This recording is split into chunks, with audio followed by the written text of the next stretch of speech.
La artritis reumatoide es muy común, pero realmente solo es una enfermedad de los ancianitos. Vamos a desmontar también algunos mitos con la doctora Arlen Rivera, especialista en reumatología. Bienvenida, doctora, ¿cómo está? Qué gusto. Hola, ¿qué tal? Buenos días, muchas gracias por la invitación, ¿verdad? Para hablar un poco de artritis reumatoide. Excelente, es un tema muy interesante porque se cree que es una enfermedad de los ancianitos, pero realmente no. Pero antes de eso, hablemos, ¿qué es la artritis reumatoide? ¿Hay diferentes tipos? Sí, artritis reumatoide es una enfermedad autoinmune, como mencionabas anteriormente, crónica, es decir, que se caracteriza por una larga evolución. Se caracteriza principalmente por dolor en las articulaciones y esta en sí es porque nuestro sistema autoinmune desconoce nuestro propio cuerpo y afecta las articulaciones, ocasionando dolor e inflamación.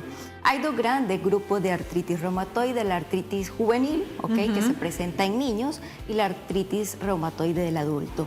En promedio, la enfermedad de artritis reumatoide en el adulto se presenta entre los 30 a los 60 años de edad, y no es una enfermedad prototipo como se conoce del anciano. Sin embargo, podemos nosotros detonar los síntomas a partir de los 30 años en adelante. Claro, pero en el caso de los niños, ¿a qué se debe? ¿Es algo hereditario o adquirido? Es algo autoinmune hereditario, Hay entre las causas en los niños, pues son diversas a las de los adultos, pero entre las generales son las predisposiciones genéticas, procesos infecciosos durante la niñez o cambios o mutaciones. Ok, entonces a partir de los 30, digamos que ya nos comienzan a crujir las bisagras, como dicen.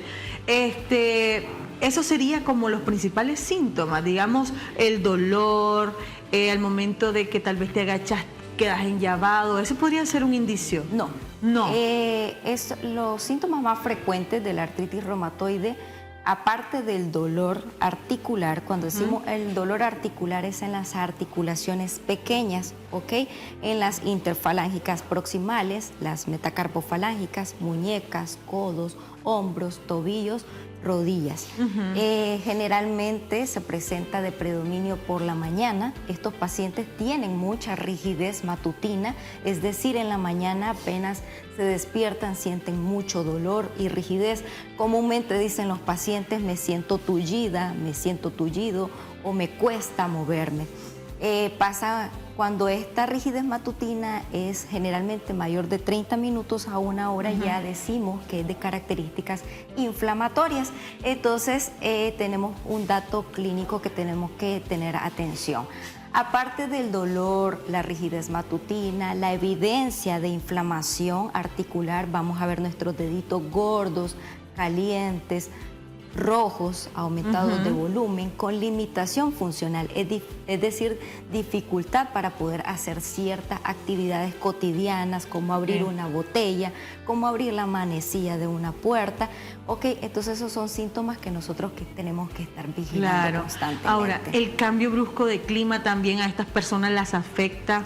Fíjate que, eso es bastante controversial, porque en teoría el clima no tendría por qué desencadenar los mayores dolores, pero sí cuando hay cambios de temperatura principalmente a frío, los pacientes presentan mayor rigidez y eso te desencadena mayor dolor, por ende también mayor limitación articular. Entonces sí, cuando hay cambios de temperatura, la mayoría de pacientes experimentan más a las temperaturas frías, de que pueden tener mayor dolor articular. Aquí quiero saber si es un mito o una realidad el hecho de que a veces uno se truena los dedos. ¿Esto podría a futuro causar un daño en nuestras articulaciones? No, es un mito. Es un mito, exactamente. Básicamente lo que nos da eso es, podemos tener subluxaciones de las articulaciones, que se zafan, por decirlo así, para que podamos entenderlo, pero no que nos va a desencadenar en un futuro artritis. La artritis básicamente es una condición autoinmune, otras causas las genéticas, pero que nosotros ya tenemos el factor de riesgo para desarrollarlo en el transcurso del tiempo. Pero, por ejemplo, ya sabemos que es hereditario, ¿verdad? Entonces, pero por ejemplo, en la mayoría de los casos, los procesos infecciosos y los procesos ambientales, como el tabaquismo, también que desencadenan el factor de riesgo de desarrollar artritis reumatoide. Ok, ahora entramos, yo he visto mucho que a las niñas incluso pequeñas les ponen tacones. Tal vez no adquieren artritis, pero podría desencadenar algún problema óseo, que usen tacones desde chiquititos los niños. Sí, claro que sí. Evidentemente, pues no es tan recomendado en los niños, ¿verdad? Porque están en un proceso de crecimiento, desarrollo, es decir, que todavía sus huesitos no están formados en su totalidad y esto puede propiciar a luxaciones o a esguinces, a repetición, también a un trastorno en la marcha, es decir, ellos ya pueden modificar su marcha y no siendo una marcha de la mejor que digamos, o la correcta. Entonces no es recomendado de que los niños o los adolescentes, ¿verdad? Quizás hasta los 15 años, no utilicen con frecuencia lo que son los tacones. Pero aún a nosotros los adultos, o sea, es terrible, ¿verdad? Puede afectarnos, nos va a dar artritis, pero nos puede causar otro daño. Otros daños estructurales a nivel de la articulación, independientes de artritis reumatoide, ¿verdad? ¿Cómo es el diagnóstico de esta enfermedad? Básicamente, la primera sospecha clínica son los síntomas. Ok, tengo síntomas, entonces tengo que identificar qué es lo que está pasando. Posteriormente, algo muy importante es tomar el tiempo de evolución de la enfermedad o de la presencia de síntomas. Es decir, nosotros debemos de tener al menos un dolor mayor a 6 semanas. Es un dolor que nos debe llamar la atención, para sospechar en esta entidad. Que sea de predominio mayor de 6 semanas, más los síntomas que mencionamos anteriormente.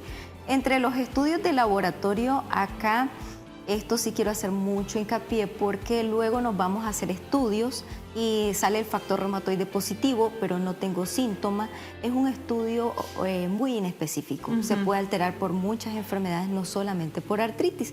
Pero entre los básicos está el factor reumatoide, el anticuerpo antipéptido cíclico citrulinado, que comúnmente se conoce como anti-CCP, y los reactantes de inflamación, como la proteína C reactiva y velocidad de sedimentación globular. Básicamente esos son como los estudios que nosotros partimos ante la sospecha de un paciente o un abordaje de un paciente con enfermedades reumatológicas, sospechando artritis reumatoide. Físicamente ustedes, esta artritis deforma las articulaciones, deforma los dedos. Exactamente. El no recibir el tratamiento de manera precoz o de manera adecuada, esto nos va a producir inflamación constante. La inflamación constante nos va a llevar a la destrucción articular y la destrucción articular desafortunadamente es irreversible. Esta ya es una de las complicaciones de la enfermedad y es lo que se pretende evitar que pase en todos los pacientes. Claro, pero es que además también no hay como una cultura o disciplina de que ya los señores hagan ejercicio, levanten pesas, porque es en ese momento en donde se pierde la masa muscular. Y hay algo que nosotros ya lo hemos hablado acá y es que cuando caen en sarcopenia vienen todos estos problemas articulares. Exactamente, por la misma inmovilidad. Por la misma inmovilidad. Por la misma inmovilidad, ya cuando queremos hacer ciertas actividades nos va a desencadenar dolor. Sí. Sin embargo, en este caso, en la artritis, es una enfermedad de reposo. Es decir, yo estoy sentadita y yo voy a tener dolor e inflamación. No es muy dependiente de la actividad física.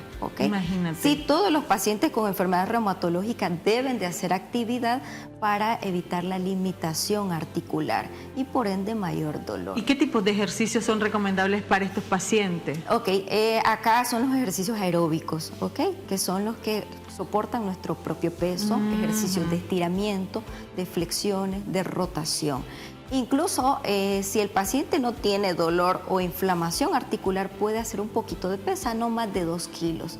Pero si el paciente tiene dolor, inflamación y nota sus articulaciones que están rojas, calientes, lo ideal es que en ese momento no haga actividad física porque vamos a exacerbar el dolor. Sí, el punto es que al final la medicina está en el músculo. Entonces, ¿estas personas cómo hacen músculo? También la alimentación. Recuerda que como estas ya son enfermedades del adulto, no solamente el ejercicio es fundamental y es muy importante poderlo realizar, ¿verdad? Pero también está la alimentación, la alimentación rica en proteínas, que esa siempre debe de ser una alimentación balanceada, baja en carbohidratos y azúcares, para que esto también nos ayude a conservar la masa muscular. Exactamente, lo que va quedando, lo poco que ya queda, ¿verdad? Y Así es. poderla, para que tengan una vida, una vejez, digamos, no tan dolorosa, porque estas enfermedades afectan mucho a los ancianitos. A mejorar la calidad de vida, Mejorar. no solo a los ancianos. Fíjate que actualmente hay muchos pacientes, la mayoría, que te diría el 80% de nuestra consulta no es de adultos mayores, hablando de 70 años en adelante, Imagínate. es de adultos jóvenes, hablamos de 30 años, 40 años, 50 años. Entonces son personas que, aunque hablas de que son productivas, que son independientes, que tienen su trabajo, que valen por sí mismos, entonces el 80% se presenta en la población más relativamente joven. Entonces no es prototipo de decir del Claro. anciano. Y la calidad de vida la tenemos que mejorar desde que iniciáramos los síntomas para tener una mejor evolución de la enfermedad. Si bien es cierto que la artritis reumatoide no tiene cura, pero que se controla. Y yo tengo que, siempre hacemos énfasis en nuestros pacientes que el hecho que tengan artritis no significa de que voy a morir por artritis, de que no puedo trabajar, de que no puedo hacer mis actividades. Al contrario, el paciente con artritis bien controlado se debe de integrar a su vida normal. Debe de hacer sus actividades cotidianas normales y no debe de depender de otras personas. Excelente. Vamos a hacer entonces una breve pausa comercial. Ya regresamos y seguimos hablando de este tema. Ya volvemos.